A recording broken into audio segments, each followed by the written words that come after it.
सबैलाई जय मसीह। आज हामी फेरि बाइबल अध्ययनमा भेला भएका छौँ। आज सहभागी हुनुहुने गुरुबाहरू, विश्वासी जनहरू सबैलाई म धन्यवाद दिन चाहन्छु। आउनुहोस् आज हामी अध्ययनलाई सुरुवात गर्दैछौँ।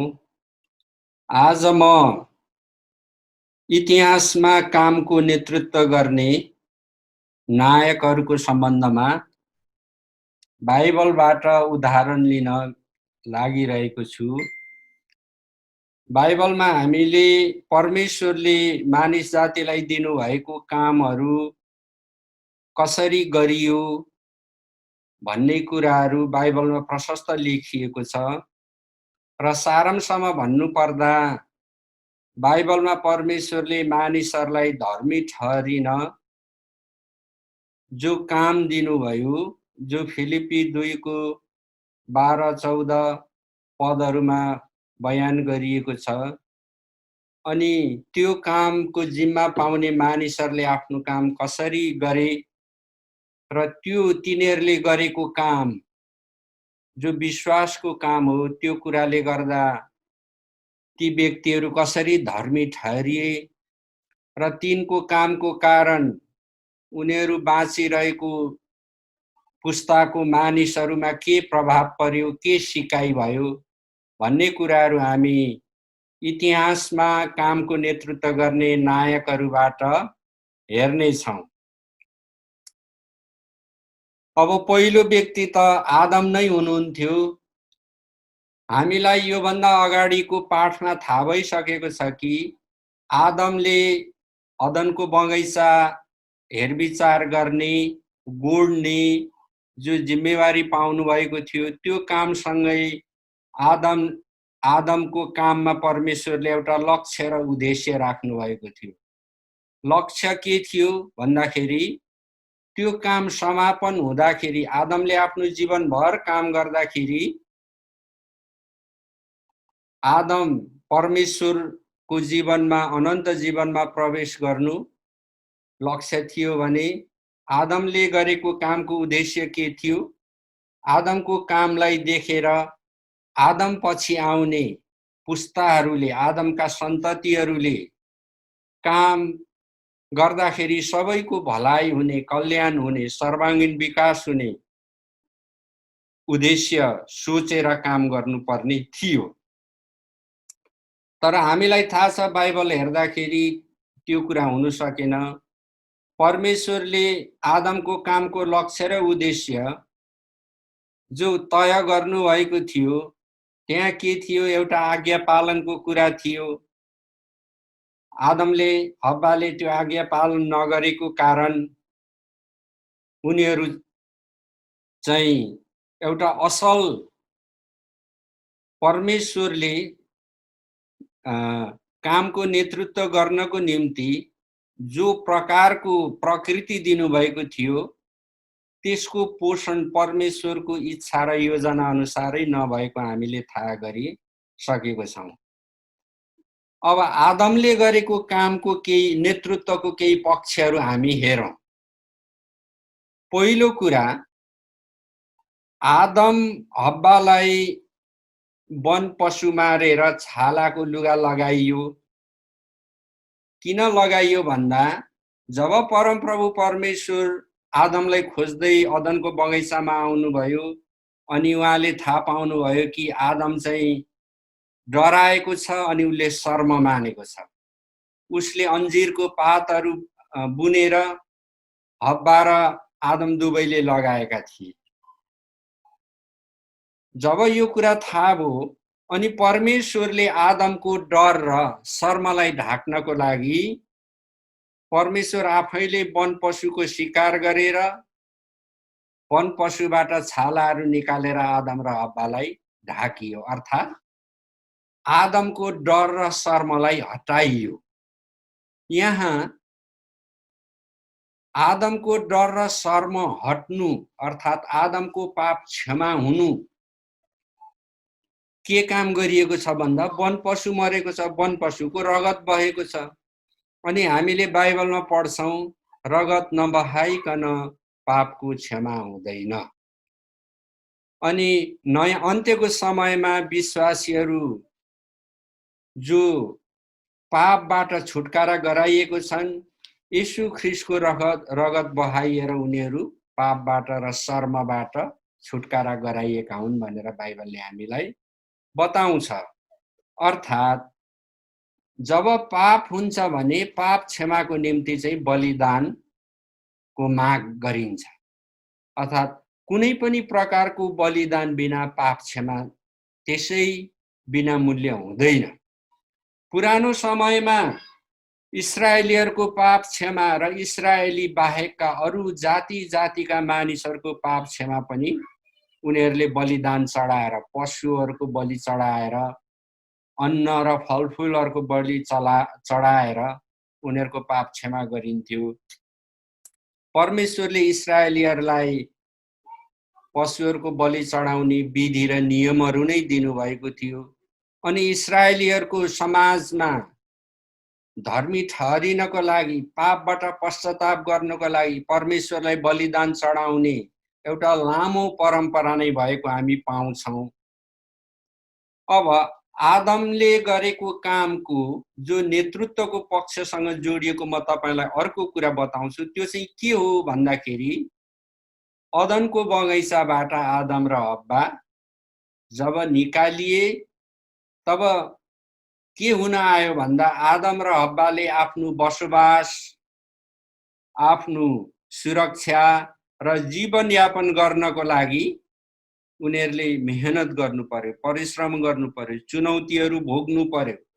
तर योभन्दा अगाडि त परमेश्वरको पूर्ण सुरक्षा र संरक्षणमा आदम र हव्वाले जीवन बिताइरहेका थिए। तर जब आदमको कामको नेतृत्वले परमेश्वरले दिएको अनुसारको आज्ञा पालन गरेन, परमेश्वरले त्यो काम जसरी गर्नु भन्नुभएको थियो त्यसरी नगरेको हुँदाखेरि आदमले गरेको कामले ऊ पछि आउने पुस्ताहरूलाई भलाइ नगर्ने भएको हुँदाखेरि, परमेश्वरले दिएको कामको नेतृत्वको उद्देश्य पूरा नभएको हुँदाखेरि आदम निकालिए। अर्थात् परमेश्वरको सुरक्षा र संरक्षणको व्यवस्थाबाट आदम चाहिँ अब बाहिर आए। अनि तिनले बसोबासको निम्ति, खानपिनको निम्ति, सुरक्षाको निम्ति, वन पशुहरूबाट जोगिनको निम्ति प्रशस्त चुनौती र मेहनतहरू गर्नु पर्यो। यो आदमको कामको नेतृत्वको दोस्रो पक्ष हो। अब म तपाईहरुलाई तेस्रो पक्ष भन्छु। आदमको कामको नेतृत्वले जन्माएको, प्रकट गरेको तेस्रो पक्ष के थियो भन्दाखेरि, जसले गल्ती गर्यो, भूल गर्यो, उसले आफ्नो पाप स्वीकार गरेन, तर दोष जति अर्को पक्षलाई देखाउने चलन चल्यो। हामीले हेर्यौं भने त्यहाँ के पाउँछौं? जब परमेश्वरले सोध्नुभयो, आदम के तैले मैले भनेको आज्ञा उल्लङ्घन गरिस्? तब आदमले भने, होइन प्रभु, तपाईले मसँग रहन दिनुभएको यो स्त्रीले पो हो, यसले गर्दा पो मैले यो भूल गरे। अनि हव्वाले के भनिन् परम प्रभुलाई? होइन प्रभु, मलाई त यो सर्पले पो झुक्क्यायो। आदमले हव्वालाई, हव्वाले सर्पलाई दोषहरू लगाउँदै गए।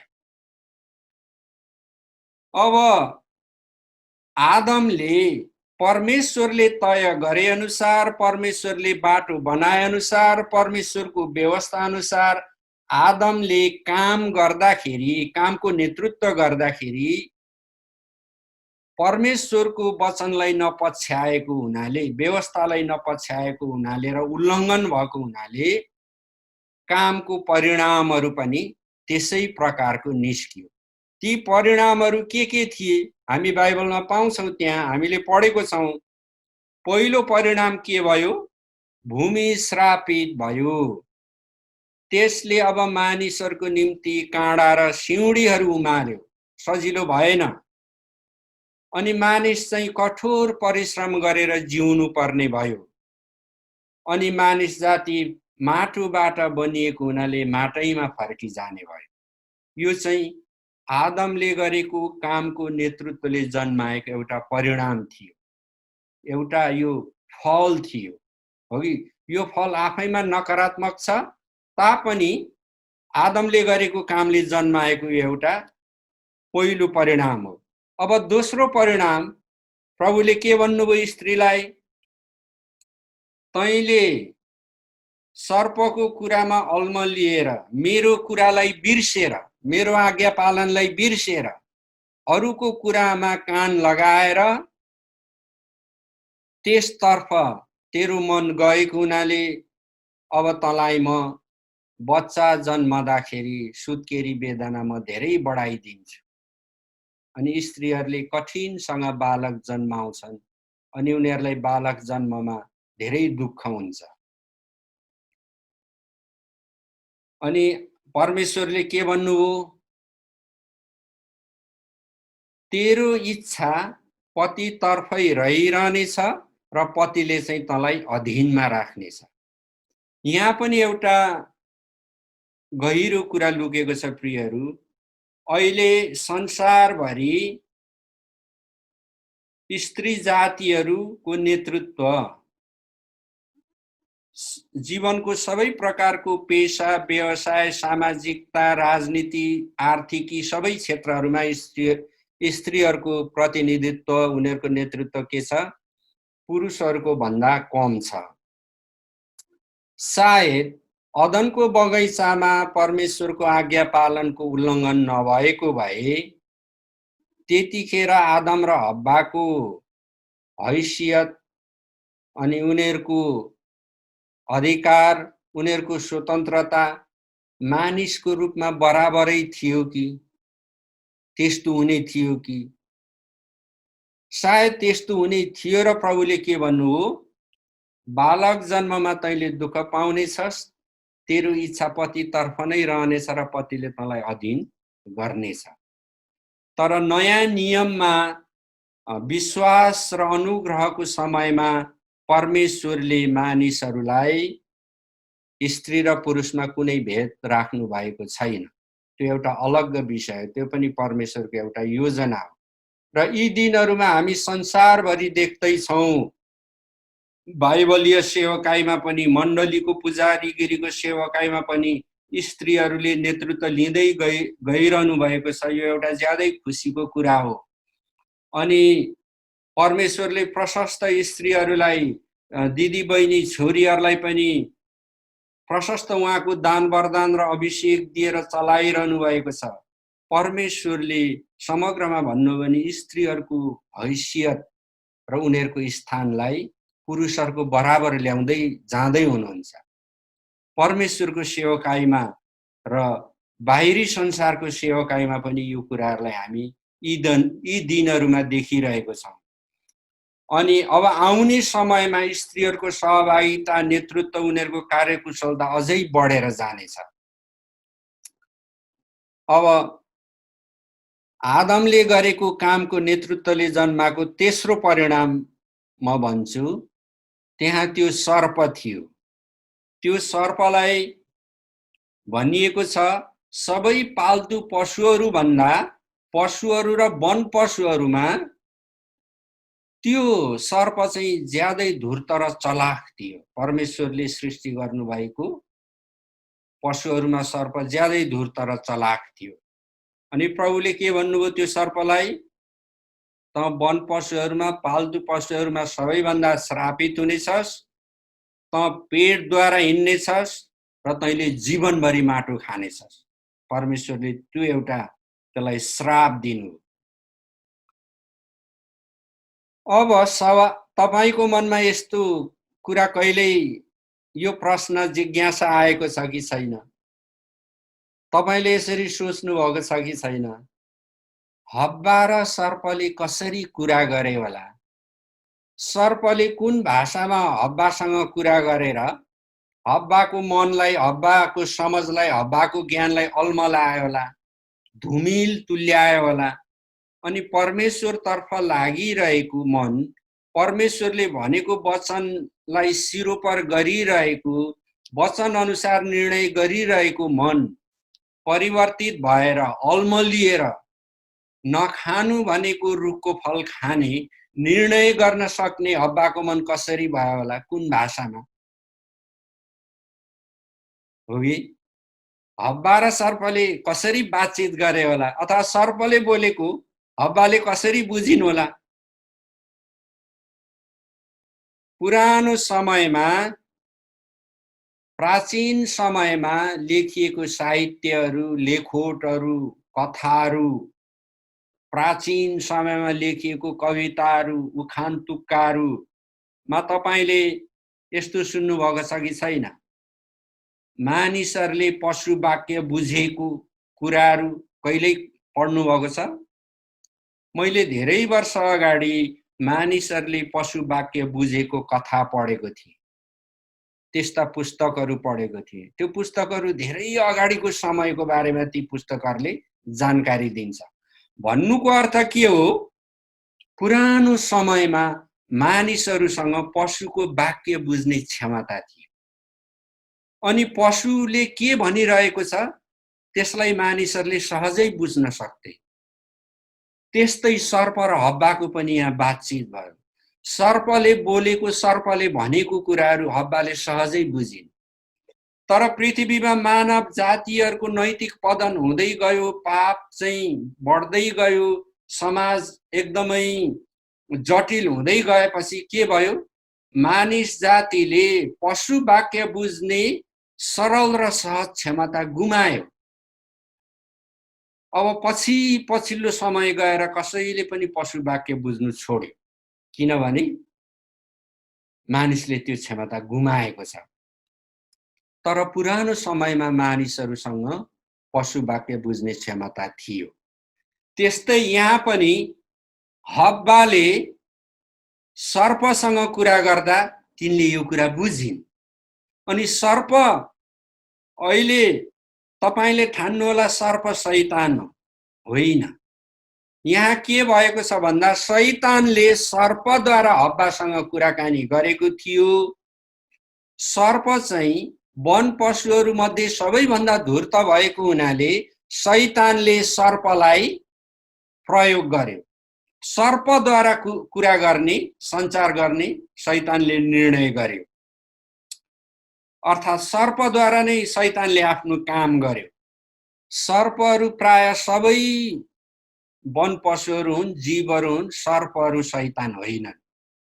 तर के हो भन्दाखेरि सर्पद्वारा शैतानले काम गरेको कुराहरू मात्रै हो।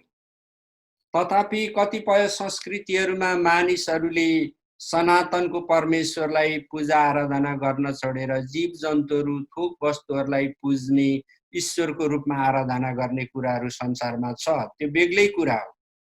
अनि परमेश्वरले के भन्नुभयो? तेस्रो परिणाममा उहाँले सर्पलाई भन्नुभयो,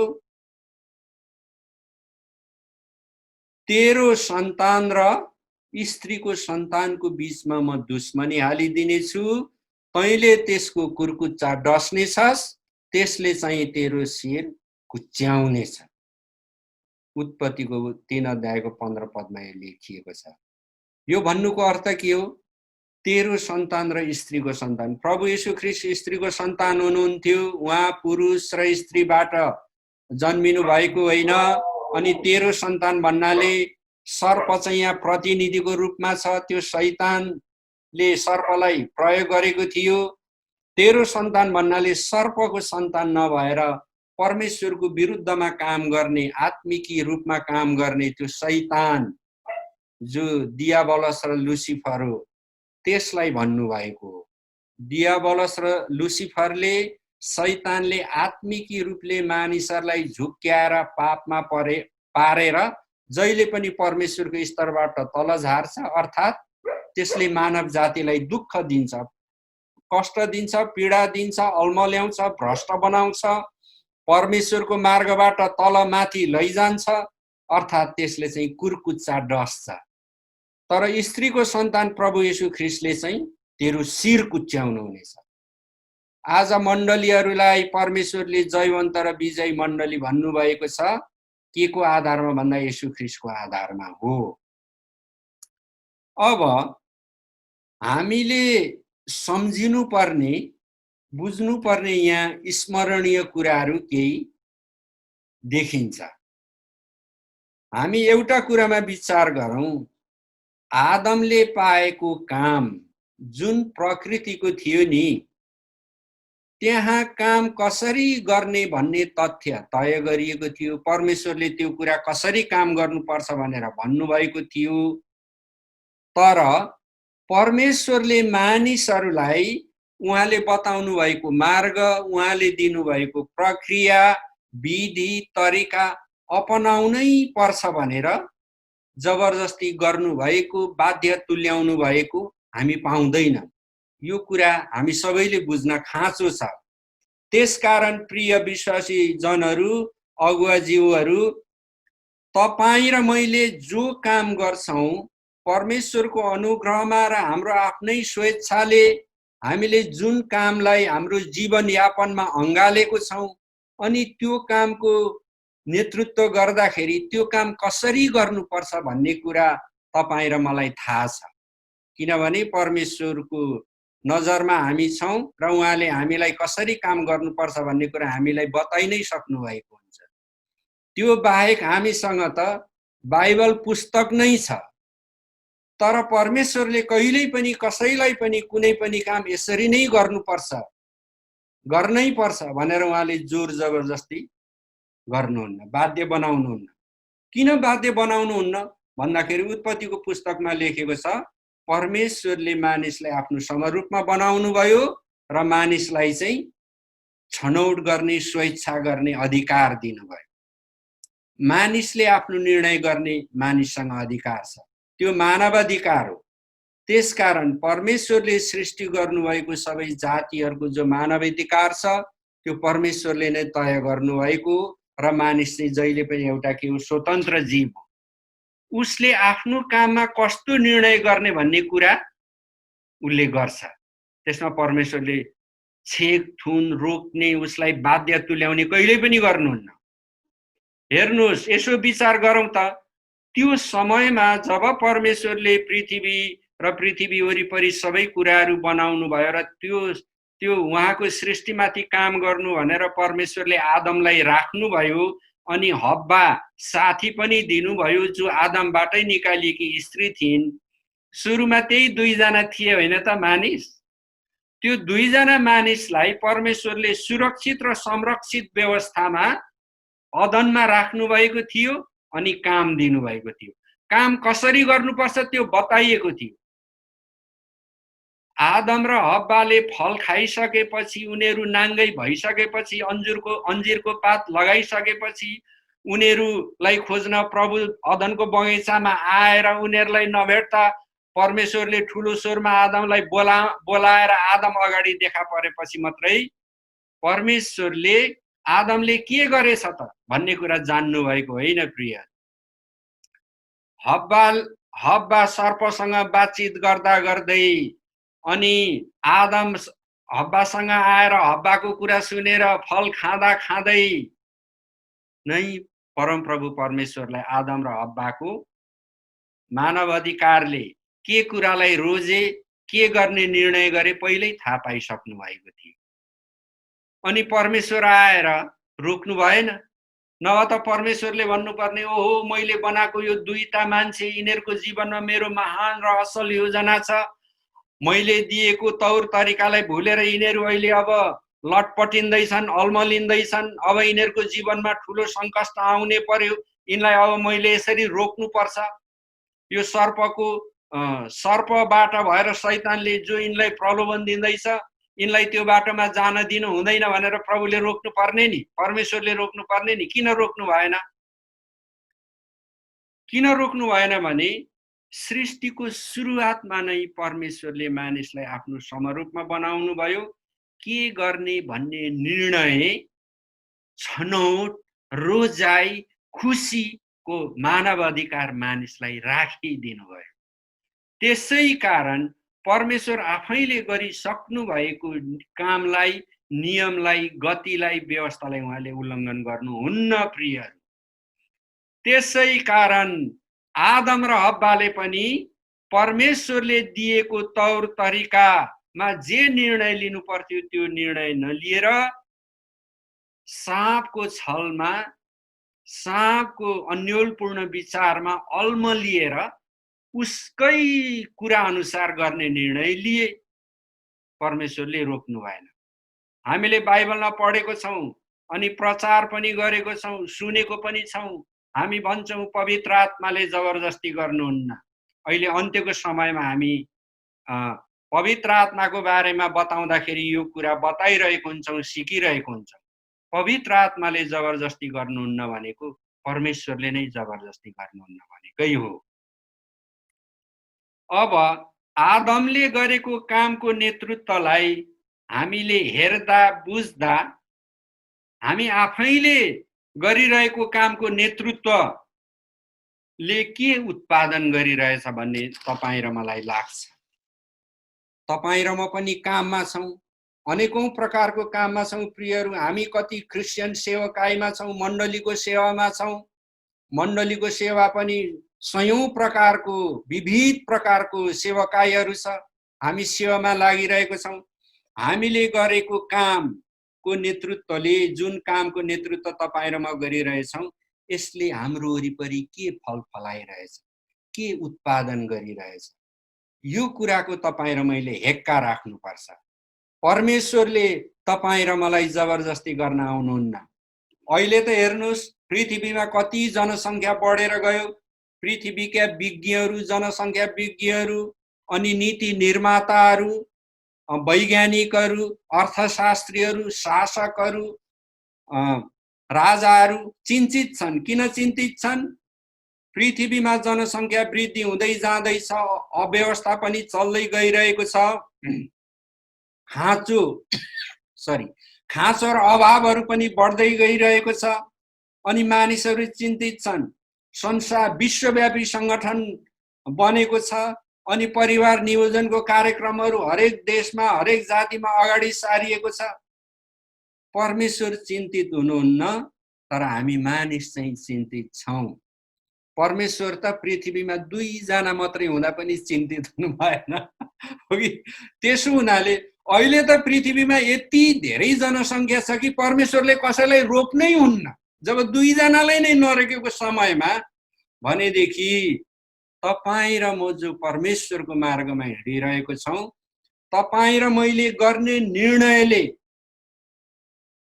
परमेश्वरले देखाएको मार्गको, परमेश्वरले दिएको नेचर, प्रकृतिको, परमेश्वरको इच्छा र योजना पूरा हुने किसिमको निर्णय हामी लिन्छौँ कि लिँदैनौँ? हाम्रो काम सम्पूर्ण रूपमा जोडिएर आउँदाखेरि त्यो कुरा पछि देखिन्छ कि देखिँदैन? हामीसँगै काम गर्ने सहकर्मीहरूले हामीबाट केही सिकिरहेछन् कि छैनन्? हाम्रो योजनाहरूले परमेश्वरको महिमा गर्ने कुनै दिगोपना ल्याइरहेछ कि छैन? महत्त्वपूर्ण कुरा यो छ। यो महत्त्वपूर्ण कुरा हो। अब म तपाईहरुलाई फेरि इतिहासमा कामको नेतृत्व गर्ने अरु 2 जना नायकहरुको बारेमा बताउँछु। तपाईलाई थाहा छ आदमका छोराहरु को थिए? कैन थिए, हाबिल थिए। अब कैनले कामको नेतृत्व गर्दा परमेश्वरको इच्छा र योजना पूरा भयो कि भएन, त्यसमा सघाउ पुग्यो कि पुगेन?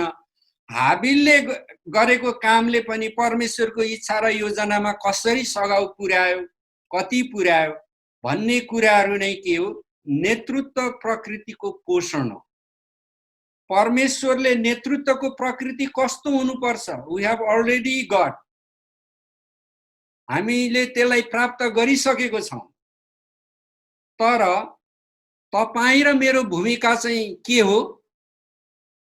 के हामी परमेश्वरको प्रकृतिलाई पोषण गरिरहेछौं? Shall we nurture the nurturing of God's leadership nature? के हामी परमेश्वरले दिनुभएको नेतृत्वको प्रकृतिको पोषण गरिरहेछौं त? सवाल चाहिँ यो हो। तपाईले ठान्नु होला मेरो त सानो काम छ, चिया फिटेर बेच्ने अनि जुठो कपहरु माझ्ने, म त सानो चिया पसले हुँ भन्ने तपाईको सोच होला। तपाईले ठान्नु होला म एउटा सानो हैसियतको विश्वासी हुँ। तर हेर्नुहोस्, जब तपाईले आफ्नो कामलाई लक्ष्य र उद्देश्यसँग जोड्नुहुन्छ, परमेश्वरको वचनमाथि विश्वास गरेर, तब परमेश्वरको उपस्थिति जब तपाईको जीवनमा परिवारमा हुन्छ भने तपाईलाई परमेश्वरको आशिषले, परमेश्वरको सुरक्षाले, उहाँको शान्तिले, उहाँको आनन्दले, तपाईको कामले परमेश्वर खुसी हुनुहुन्छ। यो कुरा कैन र हाबिलको सन्दर्भमा पनि हामी बुझ्न सक्छौं। अब आदमको छोरा कैन र हाबिल थिए।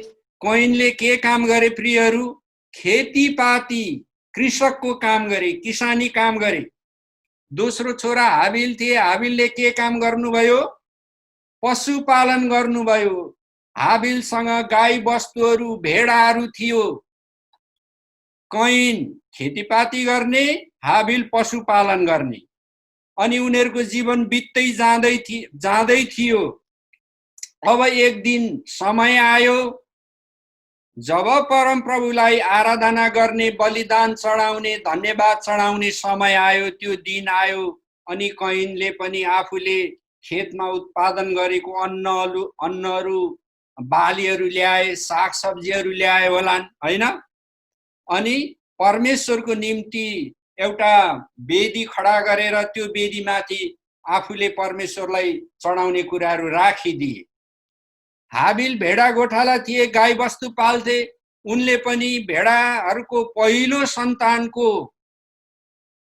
सन्तानलाई बलि दिएर त्यसको बोसे भागहरू ल्याएर वेदीमाथि राखिदिए। अनि त्यहाँ हाबिलको आमा बाबु आदम र हव्वा पनि थिए। त्यो समय एउटा आनन्दको समय थियो, परमेश्वरलाई धन्यवाद दिने, बलि चढाउने समय थियो। किनभने अदनको बगैँचाबाट निस्किए तापनि परमेश्वरको उपस्थिति चाहिँ उनीहरूसँग निरन्तर रहिरहन्थ्यो। अहिले अन्त्यको समयमा पनि विश्वासीहरूसँग परमेश्वरको उपस्थिति निरन्तर रहन्छ। तर त्यो समयको उपस्थिति र अहिलेको समयको उपस्थितिमा केही फरक छ। हामी त्यो विषयमा अहिले जान्दैनौं। निरन्तर परमप्रभुको उपस्थिति त्यहाँ रहन्थ्यो। अनि के भयो? अब एकछिन पछि परमेश्वरको आगो माथि स्वर्गबाट तल आयो अनि हाबिलको वेदीमा भएको, हाबिलले परमेश्वरलाई धन्यवाद स्वरूप चढाएको बलिदानहरू जम्मै स्वाहा पार्यो।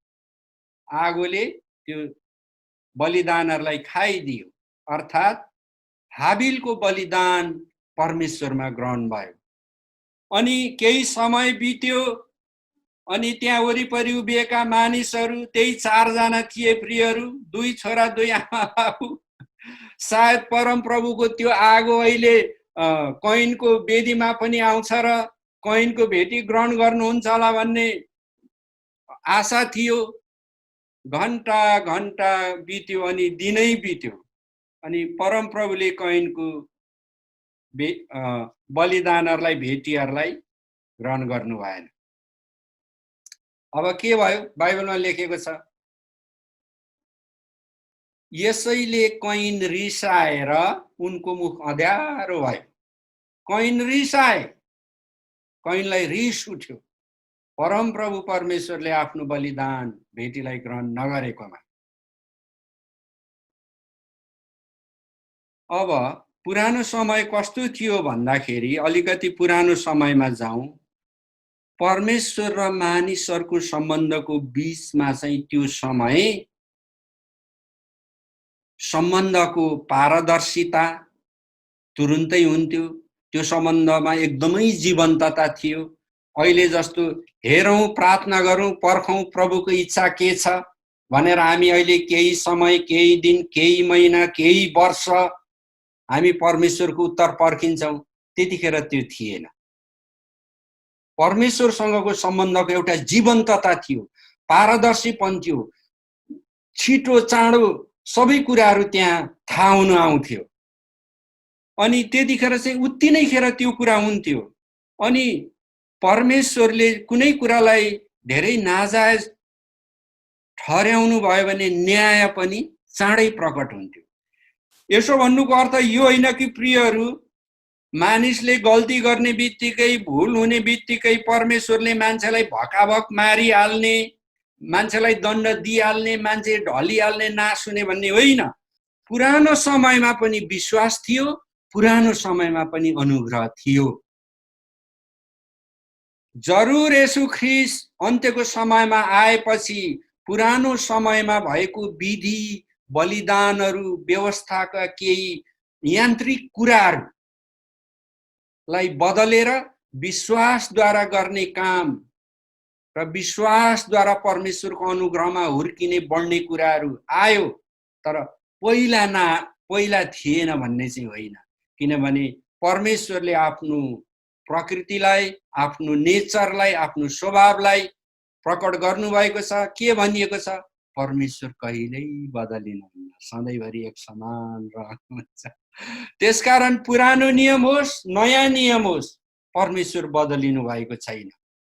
परमेश्वरले आफूलाई प्रकट गराएको यो वचनले पनि हामीलाई सिकाउँछ कि पुरानो समयमा पारदर्शिता, जीवन्तता सम्बन्धमा भए पनि, उति नै बेला न्याय भइहाल्ने भए पनि मानिसहरूले अनुग्रह, कृपा, दया पाएकै थिए।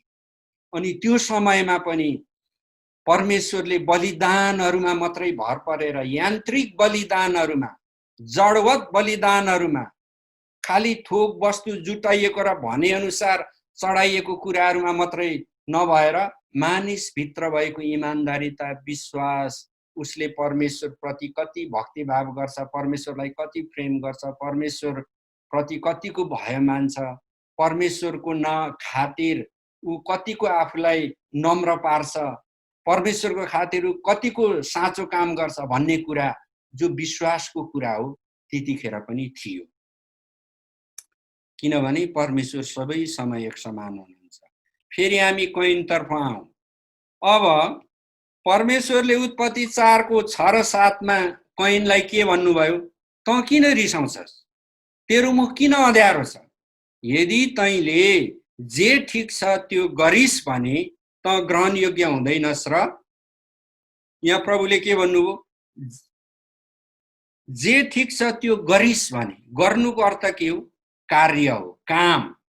जे ठिक छ त्यो काम तैँले गरिस् भने, ठिक काम गरिस् भने त ग्रहण योग्य हुँदैनस्। र तर यदि तैँले ठिक काम गरिनस् भने त पाप तेरो ढोकैमा ढुकी बस्छ। त्यसको इच्छा त प्रति हुन्छ, तर तैँले त्यसलाई अधीन गर्नै पर्छ। यहाँ हेर्नुस् प्रभुले के भन्नुभयो? ठिक काम, जे काम ठिक हो त्यो गरिस् भने त ग्रहण योग्य हुन्छस्। वास्तवमा बाइबलमा सुरुदेखि अन्तिमसम्म हेर्नु हो भने मानिस धर्मी कसरी ठहरिन्छ? परमेश्वरमाथि भक्ति भाव राखेर, परमेश्वरमाथि विश्वास गरेर ठिक काम गर्दा धर्मी ठहरिन्छ। ठिक काम नगर्ने को मान्छे बाइबलमा भएका पात्रहरूमा, नायकहरूमा ठिक ठहरिएको छ? हामी कसैले पाउन सक्दैनौँ प्रिय। बाइबलमा जति पनि मानिसहरू उदाहरणीय भए, हाम्रो निम्ति नायक भए, हाम्रो निम्ति रोल मोडल, नायकीय भूमिका निभाउने मानिसहरू भए, ती सबै मानिसले परमप्रभुको दृष्टिकोणमा उहाँको योजना र इच्छामा ठिक काम गरेकै छन्। त्यसै भएर तिनीहरू धर्मी ठहरिए। त्यसकारण काम भन्ने कुरा के हो? परमेश्वरले मानव जातिको लागि राख्नु भएको, ताकि मानिस धर्मी ठहरियोस् भनेर राख्नु भएको मुख्य कुरा हो। मानिसले गर्ने कामले नै परमेश्वरको स्वर्ग राज्यलाई यो पृथ्वीमा पनि ल्याउँछ। अनि येशू ख्रीष्ट चाहिँ स्वर्गको राज्य पृथ्वीमा ल्याउनको निम्ति परमेश्वरको व्यवस्थामा भएको, पुरानो नियममा भएका परमेश्वरको आशयलाई, परमेश्वरको उद्देश्यलाई, परमेश्वरले मानिसलाई दिनुभएको लक्ष्यलाई कसरी कामद्वारा पूरा गर्ने भनेर प्रदर्शन गर्न, देखाउन, रोल मोडल, नायकीय भूमिकाको रूपमा येशू ख्रीष्ट आउनु भएर मानव जातिलाई उहाँले कामको नेतृत्व गरेर उहाँले देखाउनु भएको हो। अनि प्रभुले के भन्नुभयो त कैनलाई, ठिक काम गरिस् भने त भइहाल्छ नि। अब यहाँ एउटा जटिल सवाल आउँछ। त्यो सवाल के होला, त्यो प्रश्न के होला भन्दाखेरि कैनले गर्नुपर्ने ठिक काम के होलान्?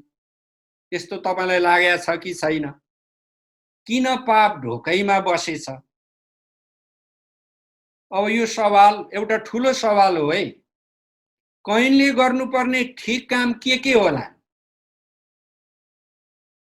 कैनले गरेको काम बेठिक चाहिँ कसरी भयो होला? त्यतिखेर 4 जना मानिस थिए, आदम र हब्बा 2 जना, कैन र हाबिल 2 जना। जम्मा 4 जना मानिस थिए पृथ्वीमा। अब कैनले गरेको काम के थियो? खेतीपाती र किसानी थियो। आदम र हब्बाले पनि खेतीपाती र किसानी काम गर्थे। अनि कैनलाई सघाउने आदम र हब्बा पनि हुनुपर्छ, कैनको काम सघाउने। हाबिलले मात्रै फरक काम पशुपालन रोजेको थियो। हाबिल भेडा गोठाला थिए। पाखाहरूमा, जङ्गलहरूमा, मैदानहरूमा, घाँसे मैदानहरूमा हाबिल आफ्ना भेडाहरूलाई हाँकेर लान्थे। कैनको पछि अरु 2 जना मानिस थिए, बाबुआमा, उसको कामलाई सघाउने। अब प्रभुले के भन्नुभयो? जे ठिक छ त्यो काम गरिस् भने त तेरो भेटी बलिदान ग्रहण भइहाल्छ नि। हेर्नुहोस्, नयाँ नियममा पनि भेटी र बलिदान ग्रहण हुने र नहुने कुराहरू नयाँ नियममा प्रशस्त बताइएको छ। त्यतातिर अहिले नजाउँ, किनभने मुख्य कुरो छुटेर जान्छ। हामीसँग समयको पनि के छ, सीमितता छ। त्यसो हुनाले अब कैनले गर्नुपर्ने ठिक काम चाहिँ के होला? के चाहिँ बेठिक गरे होला त? तपाईले बाइबल पढ्दाखेरि कहिलेकाहीँ यसरी सोच्नु भएको छ कि छैन? मलाई बाइबल पढ्दा प्रभुले यसरी सोचाउनु भएको धेरै वर्ष अगाडि। अब आउनुहोस् प्रियहरू, हामी त्यो समयको, त्यो कालको, त्यो प्राचीन समयको बारेमा विचार गरौँ। आदमका सन्तान जो कैन र हाबिल थिए, आदमको अरु पनि छोराछोरीहरू पछि जन्मे। आदम 930 वर्ष बाँच्नुभयो, हो कि? अनि आदम र हब्बाका छोराछोरी कैनले, हाबिल त मरियाले बिहे गरेनन्, कैनले चाहिँ कसलाई बिहे गरे? आफ्नै बहिनीलाई बिहे गरे। पुरानो समयमा मानिस जाति वृद्धि हुँदै जानको लागि एकै आमा बाबुबाट जन्मेका छोराछोरीहरूको बीच विवाह हुन्थ्यो। अनि अब अलिक पछि हेर्ने हो भने त्यो विवाह कस्तो भयो? परमेश्वरले त एकजना पुरुषलाई एकजना स्त्री बिहा गर्न दिनुभएको, तर मानिसमा पाप बढ्दै गएको हुनाले अलिक पछिल्लो पुस्तातिर आएर बहुविवाह पनि गरे। अनि बहुविवाह गर्दा पनि एउटै बाबुका छोराहरू, तर आमाहरू चाहिँ अलग अलग छ र ती आमाका छोरीहरू छन् भने आफ्नै आमाले जन्माएको बहिनीसँग होइन, अर्को आमाले जन्माएको बहिनीसँग विवाह गर्ने चलन पनि चल्यो। त्यतिखेरसम्ममा के भएको थियो भन्दा एउटै आमाले जन्माएको छोरीसँग विवाह नगर्ने चलन चल्यो, मानिसहरू हुँदै गएपछि। भन्नुको अर्थ के हो? हामी मानिसहरूको जो सभ्यतामा जुन चेतना, शिक्षा, प्रविधि, मूल्य मान्यता विकास हुँदै गएको छ नि, यो चाहिँ के हो भन्दाखेरि क्रमशः प्रगतिशील रूपमा विकास भएको विवेक चेतनाको प्रगति हो। यो एकैचोटि परमेश्वरले सबै कुराहरू मानिसलाई थोपर्नु भएको छैन। मानिसलाई क्रमशः उसको विवेक, उसको चेतना, उसको शिक्षा, उसको समय अनुसार व्यवस्था दिँदै अनि व्यवस्था अनुसार पाप के हो भन्ने चिनाउँदै लानु भएको हामी थाहा पाउँछौँ। रोमीको पुस्तकमा तपाईहरुले पढ्नु भएको होला, व्यवस्था नभए ता पापको लेखा रहँदैन। पछिल्लो समयमा मानिसको विवेक र चेतना विकसित हुँदै गएपछि त्यसै अनुसारको व्यवस्था, विधानहरू, नियम कानुनहरू पनि बनिँदै गयो अनि त्यसै अनुसारको पाप हुने नहुने कुराहरू पनि तय हुँदै गयो। यो पनि परमेश्वरले नै मानव जातिलाई दिनुभएको। प्राचीन कालको धेरै पुरानो समयको लेखकले लेखेको किताबहरू, पुस्तकहरू, कविताहरू पढ्नुभएको छ तपाईहरुले? मैले पढेको छु। पुरानो समयको पुस्तकहरू पढ्दाखेरि पुस्तकमा एउटा युवक र युवतीको प्रेम प्रसङ्गलाई बयान गरेको पढ्नुभयो भने प्रेमीले आफ्नो प्रेमिकालाई, प्रेयसीलाई के भन्छ? मेरी बहिनी भनेर सम्बोधन गर्छ। पुरानो समयको साहित्यमा यो कुरा छ। यो कुरा कसरी आयो? पुरानो समयको मानव समाज र मानव सभ्यतामा त्यो कुरा थियो। तर अहिलेको लेखकहरूले, आधुनिक समयको लेखकहरूले बहिनीलाई प्रेमिका, प्रेयसी भनेको पाउँदैन। कसैले पनि त्यो भन्ने हिम्मत गर्दैन, कसैले पनि त्यो भन्ने कुरालाई उपयुक्त ठहराउँदैन। तर पुरानो समयको लेखोटहरू पढ्नुभयो भने बहिनीहरूलाई प्रेमिका, प्रेयसी भनेर सम्बोधन गरेको छ। तपाईले अरु लेखक, कवि, महाकविहरूको साहित्य नपढ्नु भएको भए पनि तपाईसँग बाइबल छ, तपाईले सोलोमन राजाले लेखेको हितोपदेश त पढेकै हुनुपर्छ। श्रेष्ठ गीत पढ्नु भएकै हुनुपर्छ तपाईले। श्रेष्ठ गीतमा सोलोमन राजाले के लेख्नु भएको छ? मेरी बहिनी, मेरी प्रेयसी। अनि त्यहाँ बहिनी प्रेमिकाले के भनेकी छिन्? तपाई मेरा प्रेमी, मेरा दाजै, मेरै आमाले तपाईलाई जन्माउनु भएको भए त त्यो बगैँचामा तपाईलाई भेट गर्दा मैले मानिसहरूको डर नमानी, संकोच नमानिकन तपाईलाई अँगाल्ने थिए र चुम्बन गर्ने थिए भन्नुको त्यहाँ एउटा पुरुष र स्त्री प्रतिको लगाव, आकर्षण, अनुराग र आसक्तिलाई देखाइएको छ। अनि त्यो चाहिँ मण्डली र प्रभुको बीचको प्रेम र आकर्षणलाई बयान गरिएको त्यो पुस्तक पनि हो। र मानविकी स्वाभाविक रूपमा पुरुष र स्त्री प्रति परम प्रभु परमेश्वरले राखिदिनु भएको स्वाभाविक प्रेम जो पति पत्नीमा हुनुपर्छ त्यसको चित्रण हो त्यो। त्यसकारण पुरानो समयमा बहिनीहरूसँग नै बिहे हुन्थ्यो। तपाईले कहिलेकाहीँ कोसँग बिहे गरे, फल्नाले के कोसँग गर्यो, बाइबलमा यस्तो लेखेको छ भनेर क्रिस्चियन विश्वास र परमेश्वरको व्यवस्थालाई नबुझिकन नाराबाजीको रूपमा क्रिस्चियनहरूलाई दोष लगाउने अनि नबुझेको कमजोर मानिसहरूलाई अल्मल्याउने हिसाबले कहिलेकाहीँ धूर्त प्रकारले मान्छेहरूले तर्क गर्ने, आवाजहरू उठाउने, अल्मल्याउने, त्यो पनि हाम्रो दुनियाँमा भइ नै रहेको काम हो। त्यसै कारण हामीले बाइबललाई त्यसको ऐतिहासिक सन्दर्भ, सामाजिकता अनि मानिसमा भएको विवेक र चेतनाको प्रगतिशील विकासमा कुन कुरो कसरी व्यवस्थाको रूपमा आयो, न्यायको रूपमा आयो र पापको रूपमा आयो भन्ने कुरा हामीले बुझ्नुपर्छ। रोमीको किताब पढ्नुभयो भने तपाईले प्रशस्त यो कुरा बुझ्नुहुन्छ। व्यवस्था कसरी आयो, पाप कसरी ठहराइयो र न्याय के हुन्छ भन्ने कुरा। अब त्यो समयमा म तपाईलाई अब एउटा मुख्य कुरा भन्छु। मुख्य सवाल के छ भन्दाखेरि त्यो समयमा मानिसहरू धेरै थिएनन्। अघि मैले भने 4 जना मात्रै थिए। त्यसमा हाबिल एक्लै थियो, उ आफ्नो काम एक्लै गर्थ्यो। कैनले त आमा बाबु आदम र हव्वाको समेत सहायता पाएको थियो। तर परमेश्वरले किन तैँले ठिक काम गरिस् भने तेरो बेटी ग्रहण भइहाल्छ नि किन भन्नुभयो? कैनले के चाहिँ बेठिक काम गरे होला त? त्यतिखेरको समयको जीवन निर्वाह के थियो? सरल थियो, सहज थियो। कैनलाई जति बिघा जमिनमा, जति हजारौं बिघा जमिनमा, हजारौं हेक्टर, हजारौं एकरमा खेती गरे पनि उसलाई प्रशस्त थियो। कसैले आएर यता त यो सिमाना मेरो यहाँ छ, तिमी यहाँदेखि उता आउनु पाउँदैनौ है भन्ने को थियो र कैनलाई? कैनले कसको जमिन चेप्यो र? कसैको चेपेन हैन। कैनले कसको हलो चोरेर ल्यायो होला र? कसैको ल्याएन। कैनले कसको धानबारी बिगार्यो होला र? कैनले कसको धानबारीमा जाने कुलो भत्काइदियो होला र? कसैको पनि भत्काइदिएन।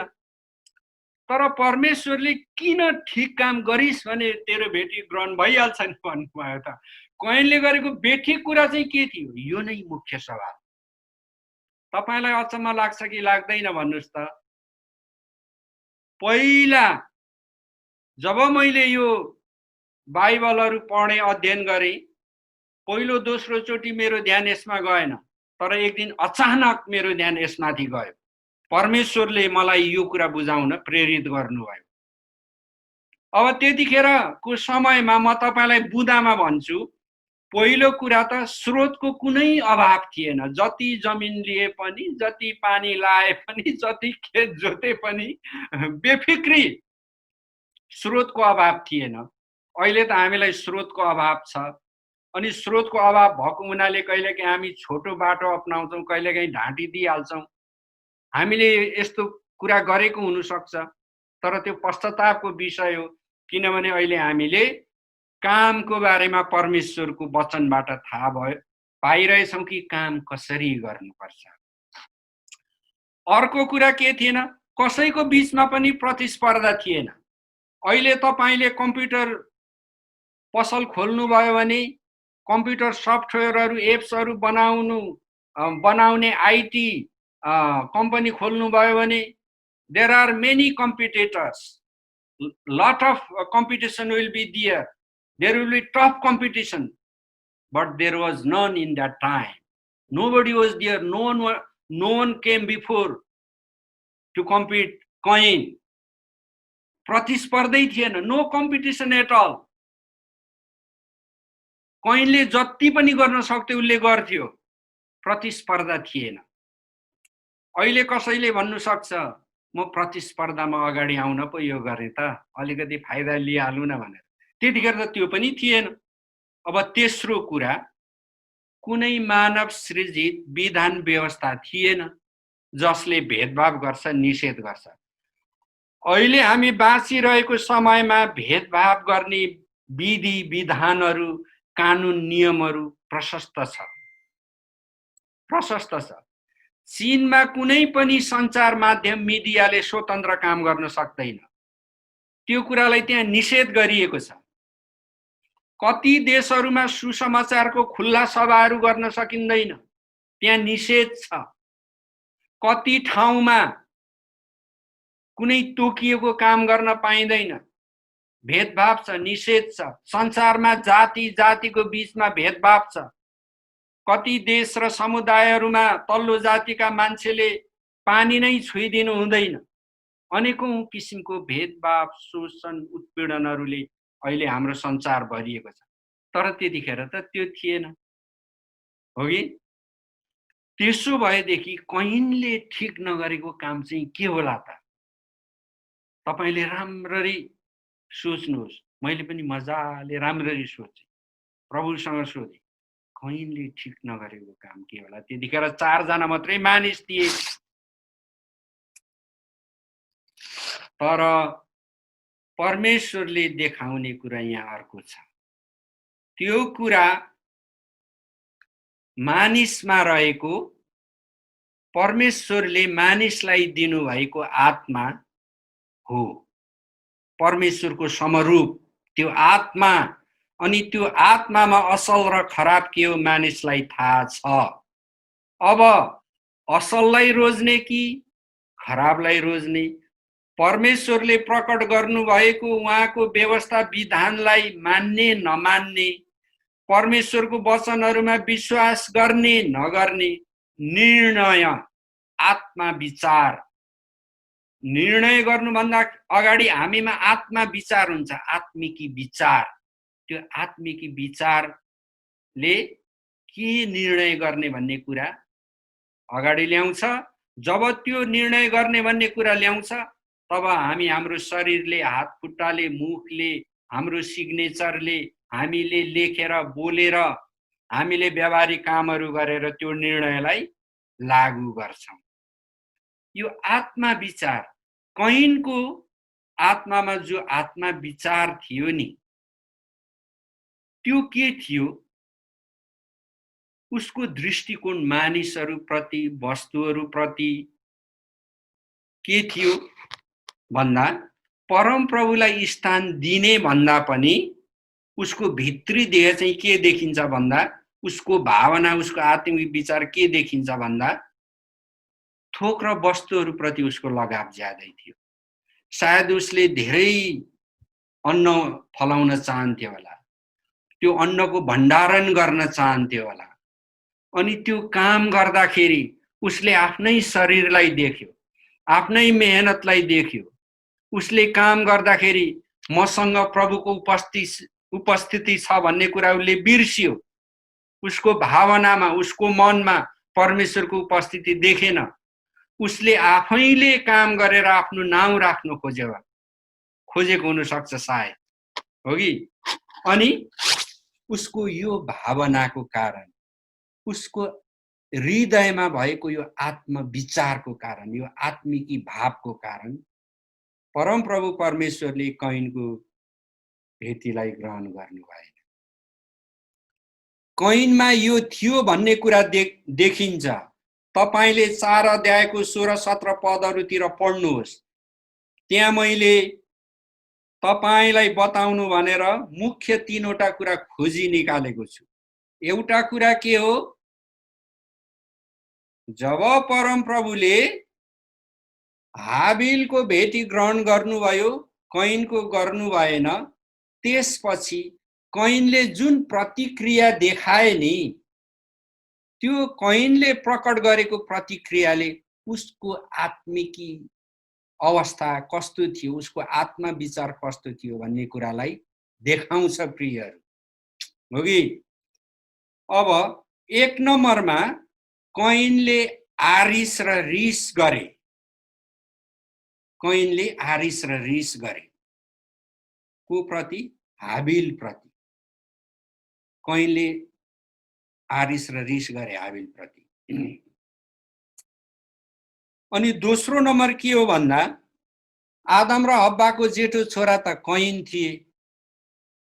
अनि उसले आफूलाई के ठान्थ्यो? पृथ्वीमा मेरो बाबुआमा पछि म नै हुँ शासक, म राज गर्छु भन्ने उसको विचार भावना थियो। म जेठो हुँ, म सबैभन्दा श्रेष्ठ छु भन्ने उसको विचार थियो। अनि जब परमेश्वरले उसको भाइ हाबिलको भेटी ग्रहण गर्नुभयो, परमेश्वरको आगो आएर हाबिलको भेटी र बलिदानलाई स्वाहा गर्यो, कैनको जस्ताको तस्तै रह्यो, तब ऊ भित्र भएको म श्रेष्ठ हुँ, म जेठो हुँ, म राज गर्छु भन्ने जो भावना हो नि, त्यसलाई कैनले कायमै राख्न उसले चाह्यो। हाबिल प्रति रिस गर्यो, आरिस गर्यो। पहिलो कुरा आफ्नो ज्येष्ठ वरियता क्रम कायम राख्नु, उसको शासन कायम राख्नु, वरिष्ठता कायम राख्नु उसले चाह्यो। हामीले त्यहाँ थाहा पाएका छौं, एक दिन कैनले हाबिललाई भाइ जाउँ खेतमा केही काम गर्नु छ, मलाई सघाऊ भने। हाबिल खेतमा जाने मान्छे होइनन्। हाबिल त सयौं हजारौं भेडा गाई बस्तु पाल्ने मान्छे थिए। अनि आफ्नो दाजुलाई सघाउनु भनेर हाबिल जब गयो, अनि दाजु कैनले झुक्क्याएर हाबिललाई मारे। हाबिलको मृत्यु भयो। साह्रै दुःखद घटना भयो। अनि त्यहाँ 4 जना मान्छेमा अब 3 जना मान्छे मात्रै बाँकी रहे। तर आदम र हब्बाबाट पछिल्लो समयमा अरू धेरै छोराछोरीहरू जन्मे। सायद त्यतिखेर अरू कोही पनि जन्मिसकेको थिएन।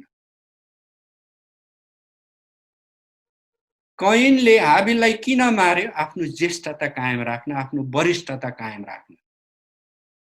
अनि यो आफ्नो ज्येष्ठता र आफ्नो वरिष्ठता कायम राख्दै गर्दा, आफ्नो स्थानलाई उच्चो राख्दै गर्दाखेरि उसले परमेश्वरलाई सम्झेको थिएन। परमेश्वरलाई नसम्झिने यो कुरा त्यतिखेर हठात आएको होइन। परमेश्वरले कैनको बलिदान ग्रहण नगरेपछि मात्रै कैनमा यो भाव आएको होइन। कैनको यो किसिमको आत्मिक अवस्था सुरुदेखि नै थियो, पहिल्यैदेखि थियो। कैन वास्तवमा भन्नु हो भने थोक वस्तुहरूलाई प्राप्त गर्ने, अनि प्राप्त गर्न एकदमै मरुन्जाल मेहनत गर्ने, मेहनत गर्दाखेरि परमेश्वरलाई नसम्झिने, आफ्नो शरीरको बललाई सम्झिने। अनि उसले खेतीपातीबाट जे प्राप्त गर्थ्यो त्यो देखेर ऊ खुसी हुन्थ्यो। आहा, मेरो बलले मैले प्राप्त गरेँ भन्थ्यो। परमेश्वरलाई धन्यवाद दिने उसको हृदय थिएन। सुरुदेखि नै उसमा त्यो थियो। अनि जब परमप्रभुले उसको भेटी ग्रहण गर्नु भएन, तब त्यो कुरालाई उसले पश्चातापमा बदलेन, नम्रतामा बदलेन, तर आफ्नो ज्येष्ठता कायम राख्ने, जबरजस्ती कायम राख्ने उसले ठानेर भाइ हाबिललाई मारिदियो। अब तेस्रो कुरा के देखिन्छ कैनमा भन्दा, भूल स्वीकार गर्ने, नम्र हुने, झुकेर चल्ने विचार कैनमा कतै थिएन। उसको बलिदान र भेटी ग्रहण गरिएन, ऊ लाजमा पर्यो, उसको मुख अँध्यारो भयो। उसले आफूलाई म ज्येष्ठ हुँ, मेरो वरिष्ठतामा म पहिलो हुँ, मेरो आमा बाबु उसेपछि म यो झुण्डमा मै राजा हुन्छु, मै शासन गर्छु भन्ने उसको जुन भावना थियो, अनि त्यो भावनामा मैले त्यसो गर्दा मेरो परमेश्वरको महिमा हुन्छ, म परमेश्वरको नाउँमा गर्छु भन्ने थिएन। महिमा कसले लिने भन्दा परमेश्वरको नाउँ होइन कि ऊ आफैले लिनेवाला थियो। त्यसो भएको हुँदाखेरि पनि यो घटना घटिसक्दा पनि ऊ नम्र हुन चाहेन। उसले लाज मान्यो, ऊ आफू हेपिएको ठान्यो, उसले पश्चाताप नगर्ने भयो। ऊ हाबिलको अगाडि, आमा बाबुको अगाडि नम्र भएर पश्चाताप गरेर फेरि उसले आफ्नो खेतीपाती, आफ्नो जीवन चलाउने विचारलाई छोड्यो। त्यसो गर्न उसले रोजेन, तर आफ्नो पहिलो स्थान कायम राख्न उसले हत्या गर्यो। आज तपाईं र मैले गर्ने कामले मानिसहरूको जीवनमा सृजनात्मकता थप्दैछ कि मानिसहरूको जीवनमा भएको कुनै कुरालाई नाश गर्दैछ? तपाईं र मेरो धन्यवाद र भेटीहरू परमप्रभुको अगाडि ग्रहण हुनेवाला छ कि छैन? कैन र हाबिल चाहिँ तपाईं र मेरो निम्ति परमेश्वरले हामीलाई दिनुभएको ऐना हो। ऐना। तपाईं धेरै प्रार्थना गर्नुहोला, तपाईंबाट परमेश्वरले आश्चर्य काम पनि गर्नुहोला। प्रियहरू, आश्चर्य काम तपाईं र मैले गर्न सक्दैनौं, परमेश्वरले हामीबाट गर्नुहुन्छ। तपाईंले अगमबाणी पनि धेरै बोल्नु भएको होला, तपाईंले ठूला कामहरू पनि गरिरहनु भएको होला, तपाईंले गरेको ठूलो ठूलो कामले संसारमा मानिसहरूले ताली बजाएका होलान्, तर महिमा चाहिँ कसको नाउँको खातिर तपाईंले गरिरहनु भएको छ? यदि तपाईंको ठूलो र नामी कामले परमेश्वरले महिमा पाइरहनु भएको छ भने चाहिँ तपाईंको सहकर्मीहरूले, तपाईंले गरेको कामबाट लाभ पाउनेहरूले तपाईंलाई होइन, त्यो मूल्य मान्यतालाई त्यहाँ देखिरहेको हुन्छ। आउने पुस्ताहरूले त्यो कुरालाई पछ्याउँछ र सिक्छ। त्यो सिकेको कुरा चाहिँ दिगो हुन्छ, रहिरहन्छ। तर तपाईं र म चाहिँ वरिष्ठ हुन, पहिलो स्थान पाउन मानिसलाई नोक्सान गर्दै कैनले आफ्नो पहिलो स्थान, वरिष्ठतालाई कायम राख्न आफ्नै भाइ हाबिलको हत्या गरेको थियो। हामी त्यस प्रकारले काम गर्दैछौँ भने आर्थिक क्षेत्रमा, व्यापारको क्षेत्रमा, सामाजिक क्षेत्रमा, मण्डलीको पुजारीगिरीको क्षेत्रमा, क्रिस्चियन सेवकाईको सयौं विधाहरूमा, राजनीतिको क्षेत्रमा हामीले यस प्रकारले कैनको चरित्रमा काम गर्दैछौँ भने हाम्रो बलिदान र भेटीहरू ग्रहण योग्य हुँदैन भन्ने कुरा यो बाइबल पढेर, जो हाम्रो निम्ति ऐना हो, परमेश्वरको व्यवस्था हो, त्यसले हामीलाई बताइरहेको छ। हामी मानिसहरूले बताइरहेको छैनौं प्रियहरू। यसै कारणले गर्दा कैनलाई पछि गएर के भनियो, कैनले पनि फेरि आफ्नै बाबु आदमबाट जन्मेको छोरीहरू बहिनीसँग विवाह गरे। हाबिल त मरिहाले। अनि त्यसपछि फेरि आदम र हव्वाको अरू छोराहरू भयो। कैनबाट जन्मेको छोराहरूलाई चाहिँ मानिसका छोरा छोरीहरू मात्रै भनेर बाइबलमा पनि भनेको छ। पर्छ, किनभने परमेश्वरको समरूपमा ऊ सृष्टि भएको भए पनि उसले परमेश्वरको त्यो इच्छा र योजनाहरूलाई काम, शरीर, भावना, मन, आत्मिकी क्षेत्र सबैबाट गुमाएको थियो। अब यो कुरा हाम्रो काम के हो? हामी धर्मी ठहरिन सक्नको निम्ति परमेश्वरले हामीलाई दिनुभएको हो। प्रियहरू, हाम्रो कामको नेतृत्व हामीले कसरी गरिरहेछौँ त्यो परमेश्वरसँगको व्यवस्थासँग सम्बन्धित छ। आज म यही यसलाई राख्न चाहन्छु। अब योभन्दा अगाडि पनि म तपाईहरुलाई बाइबलमा भएका नायकहरू जसले कामको नेतृत्व गर्नुभयो, जसले परमेश्वरको स्वरूपलाई, परमेश्वरको समरूपलाई, परमेश्वरको तरिकालाई पोषण गरे, नर्चर गरे, तिनीहरूको बारेमा आउने पाठहरूमा म तपाईलाई क्रमशः बताउने छु।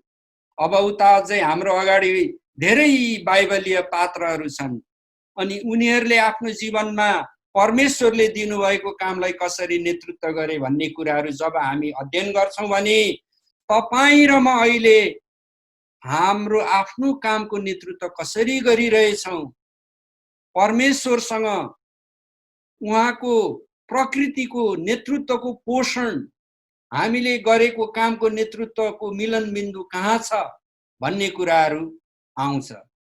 हाम्रो घर परिवार, पति पत्नीको सम्बन्ध, छिमेकीहरू अनि परिवारका सदस्यहरू, आमा बाबु, छोरा छोरीहरू, यी सबै कुराहरूमा कामको प्रकृतिको पोषण परमेश्वरले तय गर्नु भए अनुसार हुनु चाहिँ परमेश्वरको इच्छा हो।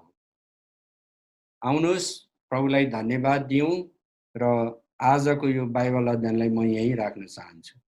पिता, धन्यवाद, तपाईले हामीलाई इतिहासदेखि तपाईको कामलाई मानिसहरूले, इतिहासका नायकहरूले कसरी कामको नेतृत्व गरी सिकाइरहनु भएको छ। हामी सबैलाई सिकाउने परमेश्वर तपाई हुनुहुन्छ।